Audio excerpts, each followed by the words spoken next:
Hello. Today I'm at the infamous Hill 60, which saw some of the worst fighting of the Ypres battles. Many of the Ypres confrontations happened in this immediate vicinity, and it was because they were fighting over the high ground right behind me. And one of the reasons why I chose to film here was because it's very much still scarred from the war. If you look around, you can still see a lot of the craters, a lot of the shell holes from the artillery shelling from some of the battles. And you don't really see that as much with World War I. Honestly, it's been kind of hard to find areas that are still touched by World War I, but this place is still very much visibly touched, or scarred, I should say. And another thing too is they mark the front lines for a lot of the fighting too. So like right here is the Allied front. So we would be like right now probably in a trench, and it's also kind of striking just how close the German front line is. Like right now, we would be crossing no man's land. And in this instance, it's only about 30 yards or so to the German front line, which there would be likely another trench right here. And just to give you an idea of the depth of some of these craters, we're going to kind of walk through them. And also there's some metal object out there that we're going to check out to see what it looks like.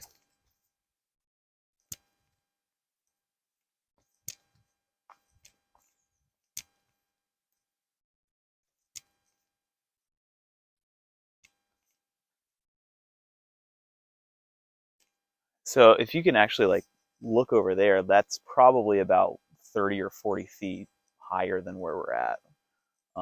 In this, again, I would imagine this is probably where we're walking no man's land, the area between the two opposing trenches.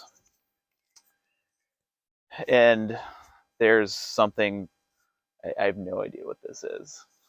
Something left over from the war, maybe, I don't know. So it was actually in this vicinity also that the first chemical weapons were used in warfare ever by the German military on April 22nd, 1915. And I'm going to read a primary source from a witness of the first gas attack, British officer Martin Greener. Just at dawn, they opened a very heavy fire, especially machine gun fire. And the idea of that was apparently to make you get down. And then the next thing we heard was the sizzling, you know.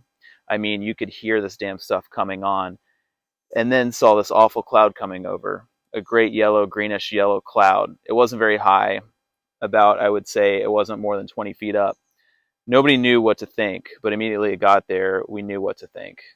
I mean, we knew what it was. Well, then, of course, you immediately began to choke. Then word came, whatever you do, don't go down. You see, if you go to the bottom of the trench, you get the full blast of it because it was heavy stuff. It went down. Here's another account of a gas attack from Bert Newman of the Royal Army Medical Corps, who was stationed in this area. And when this gas came over you, you could see on the brow of these Algerians running from this gas. Of course, the Canadians were there also, and they got badly gassed. In the end, you could see all these poor chaps laying on the Menin road, gasping for breath. And the thing was, there were no gas masks then, you see. And a lot of these chaps just had to wet their handkerchiefs and put it over their mouth or do what they could, you see. Well, we had a sergeant major with us called Bright who served in the South African War. And he thought to himself, well, I don't know, I must try and relieve them somehow. So he got 2 or 3 big jars of Vaseline and put it in the throats of these poor chaps to try and relieve them a bit, you see. There was no treatment for them, but that's what he did to try and stop them from gasping with this gas, you see. So we're up on the German side of Hill 60, and you can still see there's some fortifications left over, likely German. Germans were mostly constructing things out of concrete. There's some rebar sticking out here too as well. Probably some type of pillbox or observation posts looking right down at where the Allies, the British and the French would be held up. So when I looked at these craters a second ago, it just kind of occurred to me that you can kind of see where soldiers would take refuge. Like if they're running across trying to attack, say the Germans in this case, to avoid shell fire or machine gun fire, oftentimes they would jump into these craters, right? But especially around here, because there was so much chemical gas used, sometimes the mustard gas or the chlorine gas would sit in these craters. And so if you weren't prepared, if you didn't have your gas mask on you, and if you jumped into one of these craters, it could mean death. It could mean horrible death through asphyxiation. So we came across another fortification, again, probably German, probably some type of machine gun pillbox or outlook. You can see the rebar popping out. And we were just talking about this, but it seems like, now this is me speculating, but like you can kind of see the progression of these concrete fortifications from World War One versus like my previous videos on the concrete fortifications of World War Two. Like you have these like huge stones that are mixed in with the concrete, and I don't know, I haven't seen anything like that before. And this is kind of interesting too. Somebody left a memorial of somebody who was gassed here. I'm assuming died here also, and people leave little remembrance crosses with poppy flowers on them as well. Pretty striking. Posted up in front of Hill 60 in the Caterpillar mine, which we're about to go to, or the Caterpillar crater, there is a photograph that kind of reminds you of what this place looked like during the war. I mean, I think it goes without saying, like none of these trees, it's very overgrown here. There's a lot of wildlife, there's a lot of birds. None of that stuff, especially after the gas attacks, would be here. Keep in mind, you know, the gas attacks, not only would they kill the soldiers, the humans fighting here, but they would also kill all of the wildlife. It was so bad that Adolf Hitler actually survived a gas attack, and Adolf Hitler refused to use chemical warfare during World War II, at least against soldiers.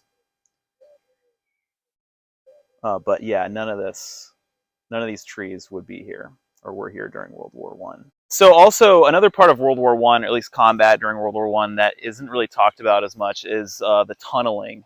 Tunneling was used, well, first and foremost, to protect soldiers from shell fire, like they would go down there. In my previous video, I kind of showed you a recreation of one of the tunnels where people would sleep, eat, and carry on, at least outside of direct fire. But they would also dig tunnels underneath their enemies' trenches and pack them full of explosives. And behind me is one of the largest craters left from like such an explosion, where they dug, the Australians actually in this case, fighting for the British, dug a tunnel underneath the German line and packed it full of explosives and blew it up in hopes of catching them off guard and overrunning their lines.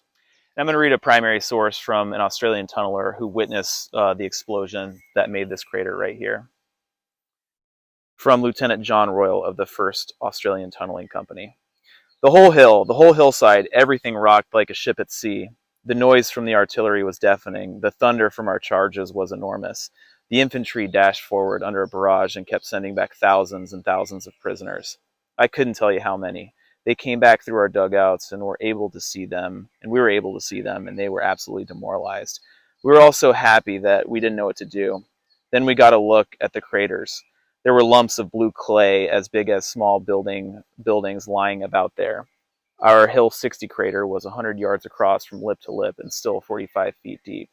We thought the war was over.